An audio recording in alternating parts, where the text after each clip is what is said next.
का ई सच बा मैया?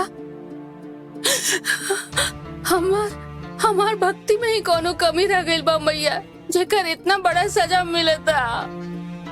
हमरा रास्ता दिखाई मैया, रास्ता दिखाई हमरा।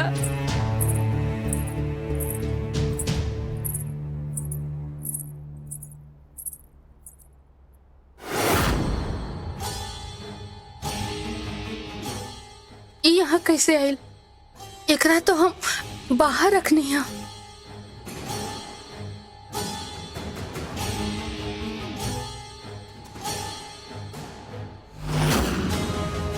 धरती के नीचे चमकेला जे राज महल में हमार अंधकार के साम्राज्य, ना दिखी सूर्य किरण, ना पहुंचे देव के वाणी। कौन बानी हम? पहचानी हम कौन? हम हैं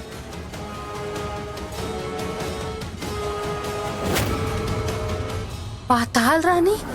जमीन के नीचे अंधकार, ना सूरज ना देव। ई जरूर उनकर ही संदेश बा।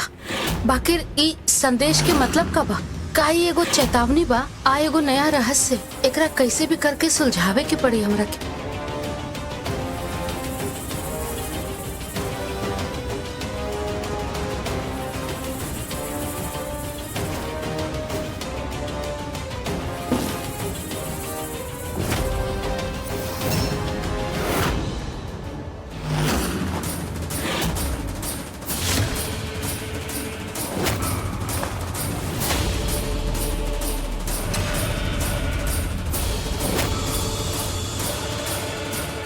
जहाँ मिली तहरा के सब कुछ, पीछे ओकरे छुपल बानी हम। ऊपर से ज्यादा हम नीचे छुपल बानी। धरती के अमृत सबके पहुँचावत बानी हम। एकर का मतलब हुई? मिली सब कुछ? का मिली? कहाँ? ई जरूर पाताल रानी के ही इशारा बा। आखिर कहाँ?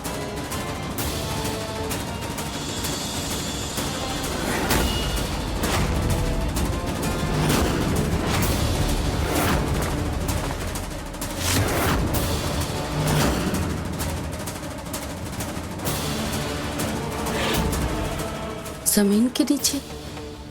जमीन के नीचे तो पाताल बा, बाकी वहां कैसे पहुंच सकेनी हम?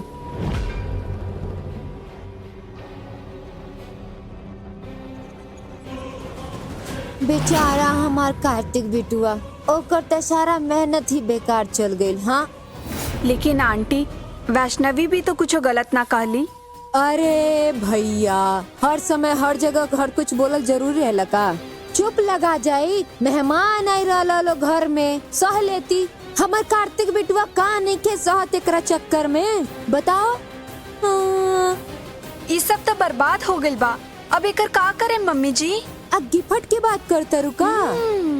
ऊ जौन पुराना बाजार बाटे ना, वहाँ से लेके आई रहा कार्तिक चुन चुन के एंटिक सामान, मतलब 100 साल पुराना सामान लेके आई रहा ओकरा खातिर। पूछी जाके, कुछ वापिस ले लेता, नहीं तो वो बाजार के पीछे कुआं बाना, उमे फेंक आई। कुआं? अरे हाँ, कुआं ही तो जमीन के ऊपर से ज्यादा नीचे होखेला। और धरती के अमृत मतलब पानी। पानी बा जिक्रा में।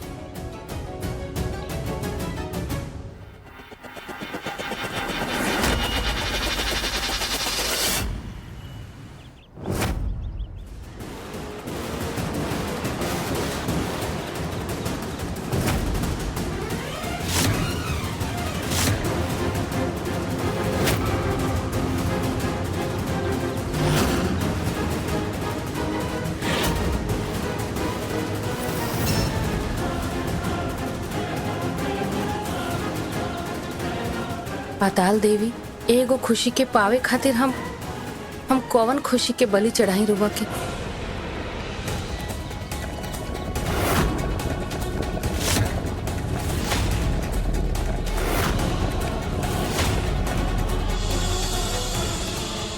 होवल जे बा ओकरा के पावे के बाद तो वीरता दिखावा। हमरा के मनावे के बाद तो हमार पास आवा।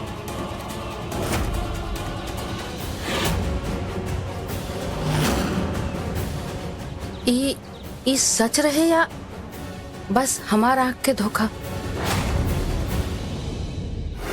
मुश्किल में विवेक से काम लें। खोवल जे बा ओकरा के पावे के बा तो वीरता दिखावा। अगर हमरा के उनका से माँ बने के अधिकार वापस लेवे के बा तो हमरा की कुआं में कूद के उनकर पास जाए के पड़ी। मैया दीदी की रक्षा करी, संतान की चाह में कहीं वो अपने बलि ना दे देस। ई कुआं का सच में ही दीदी के कृतिका माता के पास ले ई जाए। खाली कृतिका माता के चाल बा शैशव। ई वैष्णवी के ओकर अंत तक ले जाई, बाकिर ओकरा से पूर्व हमनी के वैष्णवी के रोके के पड़ी। हमरा अपन बच्चा चाहिए तो हमरा के कुआं में कूदे के ही पड़ी।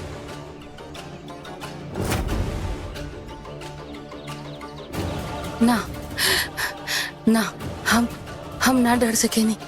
हमरा के अपन और कार्तिक जी के सपना पूरा करे के बा और सबके खुश देखे के बा। हमरा के हम ना डर सके नहीं।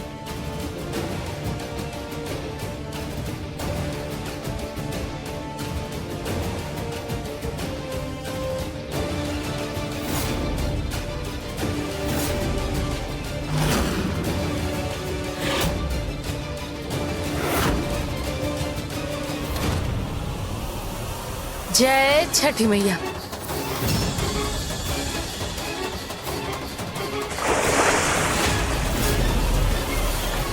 ये अचानक से आंधी कैसे शुरू हो गई? हमरा कुछ ठीक नहीं खेलागत। मैया रउआ हमरा से नाराज बानी का? हम जे भी करतानी मैया वो अपन बच्चा खातिर करतानी। एकरा में हमरा से कोनो भूल होखता का? रउआ से बिलम कैसे हो गई मैया? आज हम सफलतापूर्वक वैष्णवी के होकर अंत तक पहुंचा देनी और षष्ठी के ई रूप भी कौनो काम ना आइलस।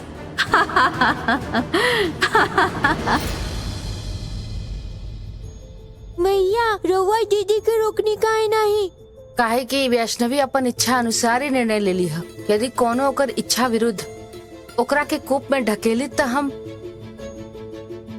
अवश्य हस्तक्षेप करती, किंतु जौवन प्रकार हम ओकर गर्व ओकरा के लौटा न सकेनी, वही प्रकार हम ए स्थिति में वैष्णवी के कोनो सहायता न कर सकेनी।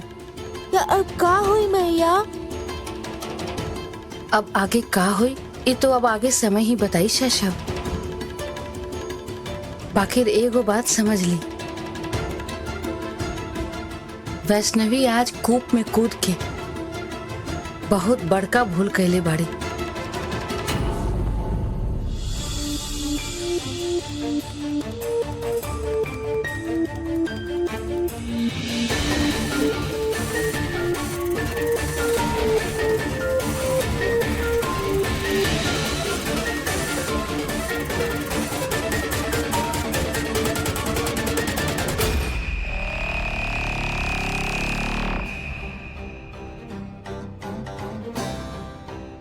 पाताल रानी, ई तोहार जीवन के सबसे बहुमूल्य वस्तु बा और इहे एगो वस्तु बा जो तोके तोहरा पति के प्राण के बराबर प्रिय बा। माता हमरा से भूल हो गइल बा, हमरा से बहुत बड़का भूल हो गइल बा। हम बिना सोचले समझले रउआ के जुबान दे देनी। हमरा के माफ कर दी माता, माफ कर दी। रउआ जे कहब हम ऊ करब, रउआ जैसन कहब हम बिना शिकायत के करब। रउआ बस हमरा से माँ बने के सुख मत छीनी। हमरा के माई बने के शक्ति वापस दे दी मैया, वापस दे दी। तू हमरा से एक क्षमा याचना काहे करत आरू वैष्णवी?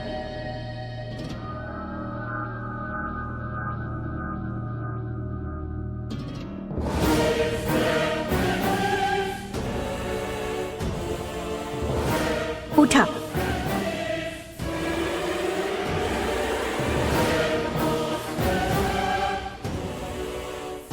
क्षमा तो हमके मांगे के पड़ी वैष्णवी।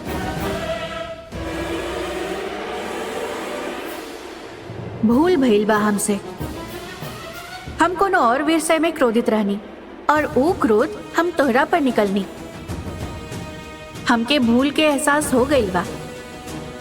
छल करके तोसे तोहार मूल्यवान वस्तु छीने के हमके कोनो अधिकार ना रहे। तू माँ बने के सुख प्राप्त करे के योग्य बाड़ू। मतलब हम माँ बन सके नहीं? तो हर इच्छा पूर्ण करे के हमरो भी मन बा वैष्णवी, किंतु हम ऐसा ना कर सके नी। इस संभव करे खातिर काल चक्र के घुमा के हमके ऊ क्षण में जाए के पड़ी जब हम तो से तोहार गर्भ ले ले रहनी, किंतु समय में पीछे गई हमरा बस में नहीं खे। कोनो तो तरीका होखी ना माता, कोनो दूसरा रास्ता? हाँ, एक व्यक्ति जो समय के पुनः ला सकेला, जो काल चक्र वापस घुमा सकेला। कौन बाड़ी उ देवी? हमार बहन काल वाहिनी एक उहे बिया जौन काल चक्र के नियंत्रित कर सकेली। यदि ऊ हमके उस क्षण वापस लेके जाई जिस क्षण तू हमरे पास आयल रहलू, तो हम तोहार पति के प्राण के बदले कुछ न लेम। उ कहाँ मिली है माता? हमरा के उन तक पहुँचाई माता। उनका खुश करे खातिर हमरा के जे करे के पड़ी हम करब। ओकरा खातिर कहीं जाए की आवश्यकता नहीं के, वो ऐजे बाड़ी।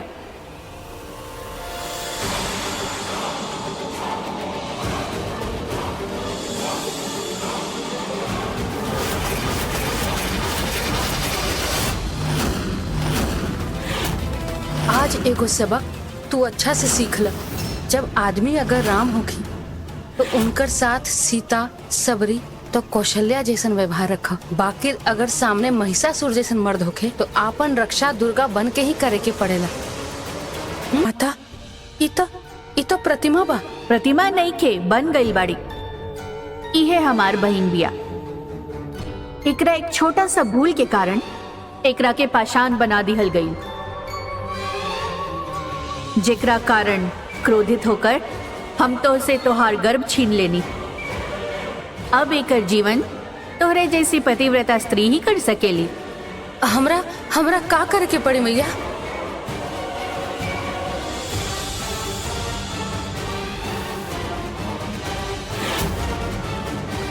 ई का बा माता?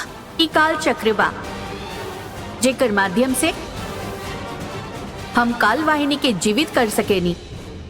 जब तोहार जैसन पवित्र स्त्री इनकर द्वारा देल गईल 5 कार्य को सफलता पूर्वक पूर्ण कर लेबू, तब काल वाहिनी जीवित रूप में आ जाई और समय के हमार कहे अनुसार वापस ले जाई। जैसे जैसे तू कार्य समाप्त करत जाइबू, वैसे वैसे ई अपन सामान्य रूप में आवत जाई।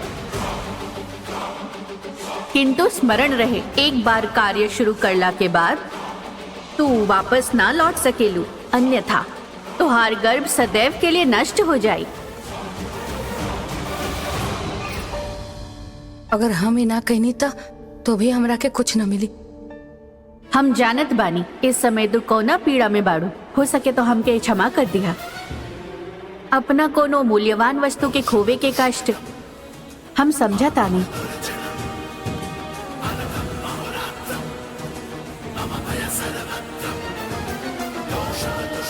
हम तैयार बानी।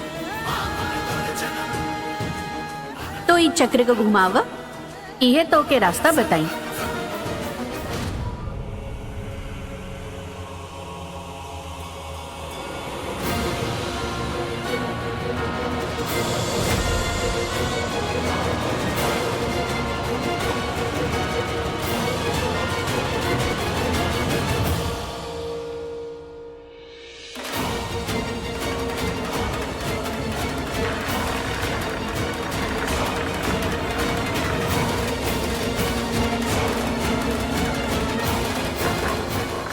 सियासी भोली बिटिया से किस्मत के तू डोरी बांध, ले जा जवन तो के प्यारा बा, बस ले आवा हमके सोने के चांद। सोना के चांद? हम कुछ समझनी ना। सोना के चांद? ई में हम तो हार कोनो सहायता ना कर पाई। तो के एकर उत्तर स्वयं ही ढूंढे के पड़ी। बस इतना बता सकेनी कि ई उत्तर तो के तोहार घर में ही मिली। याद रहे, ई परीक्षा के बारे में केहू के ना पता चले के चाहिए। तू केहू से एकर उत्तर न मांग सकेलू। जे करे के बा तू स्वयं करबू।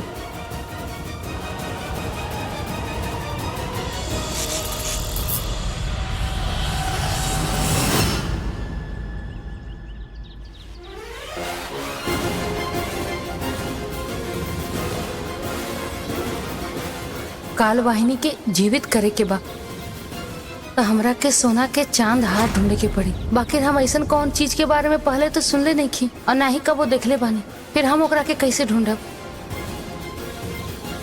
मैया हमार मदद करी, हमार गर्भ वापस पावे के ही ये आखिरी मौका हो सकेला।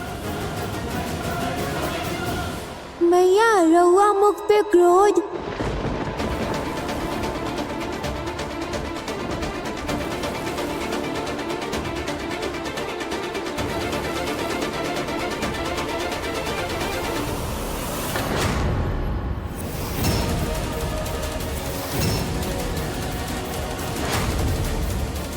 मैया आखिर ई क्रोध के कारण हो का? जवन भूल वैष्णवी भावना में बहकर पहले कैले रही और अपन गर्भ के खो देले रही, उहे गलती पुनः कर देली शैशव। कीर्तिका माता से ई व्यापार के अर्थ बा उनकर गुण, ओकर आत्मा के पवित्रता के दाव पे लगावल। ई कौन योजना बा देवी? का ये सब करवा के रउआ पुनः वैष्णवी के गर्भ वापस लौटा दे? अवश्य लौटाइम, किंतु ओके बदले हम वैष्णवी से कुछ ऐसन लेम जिकरा से षष्ठी को अधिक ठेस पहुँचे वाला बा। ई सफेद धुआं देखा तानी देवी?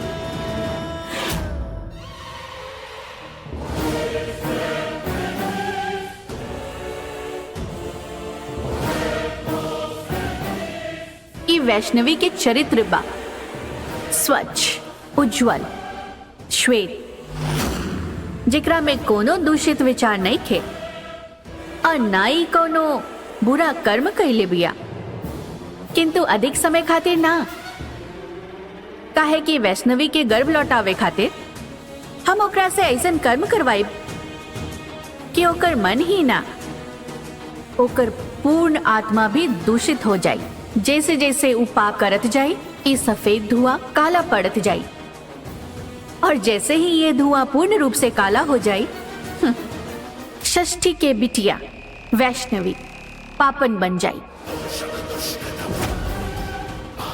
भक्ति के मार्ग के त्याग कर उस स्वयं के लिए नर्क के द्वार खोली और षष्ठी ओकरा के रोके खातिर कुछ ना कर पाई। और दूसरा लाभ ई हुई कि कोनो बिना परिश्रम के काल वाहिनी जीवित हो जाई, जिकरा के प्रतिमा में परिवर्तित करे वाला कोई और ना स्वयं षष्ठी बाड़ी। मैया काई सच बा? हाँ शैशव, काल वाहिनी एगो असुर रही जो बच्चा के भयभीत करत रहली।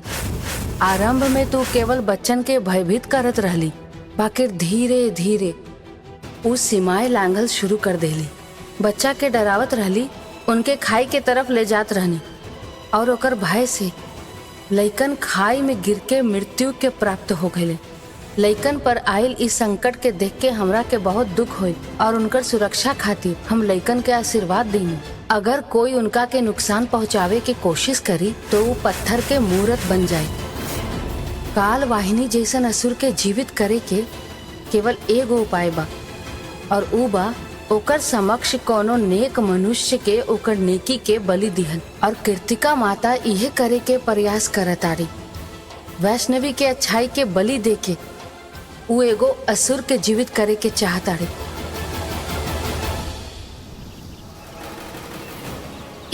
ई अचानक से आंधी कैसे शुरू हो गई? हमरा कुछ ठीक नहीं लगत। का ई कोई इशारा हा?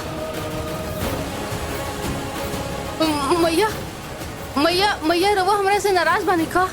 बताई ना मैया, रवा हमरा से नाराज बानी? हम जे भी करतानी मैया वो अपन बच्चा खातिर करतानी। एकरा में हमरा से कोनो भूल होखता का?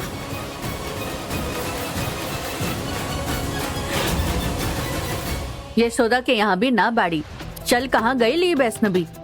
समझ में नहीं आवत। और बाहर में मौसम भी कितना खराब बा, हमके तो बहुत फिकर होता। पता नहीं दादी कहाँ चल गल बिया, और ये फोन भी यहाँ छोड़ के गल बिया।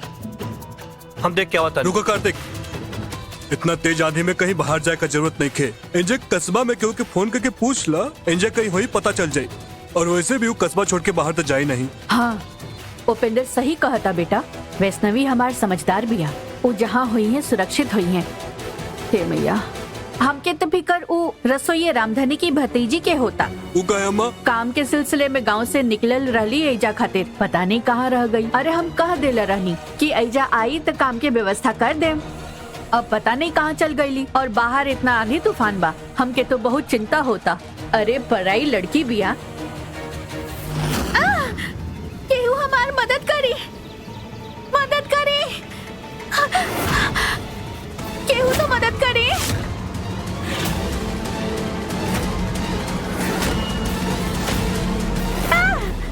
केहू हमार मदद करी, मदद करा। एकरा तो मदद की जरूरत बा।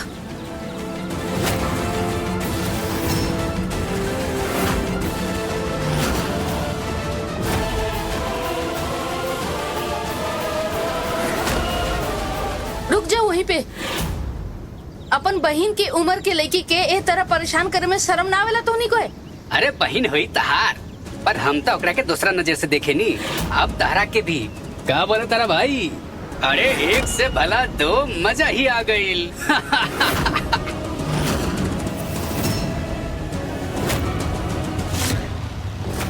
रुका रुका हो जे। अरे कहाँ भाग के जेब? तनी हेने आवा ना। अरे आजा। आजा, अरे आ भी जा।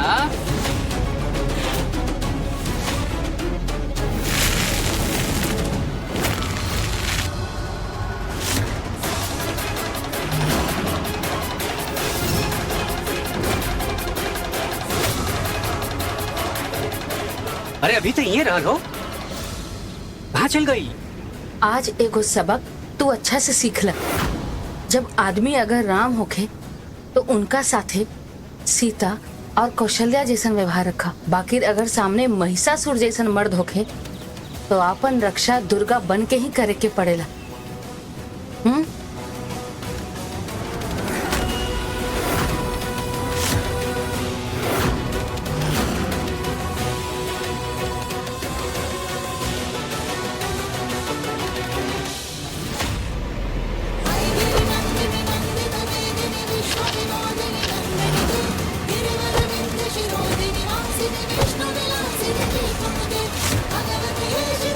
अरे चलो चलो चलो चलो चलो। भागते कहाँ पाड़ा? आवा, आवा हमके छेड़ा, आवा, आवत काहे नहीं के? तो ठीक बाड़ू ना?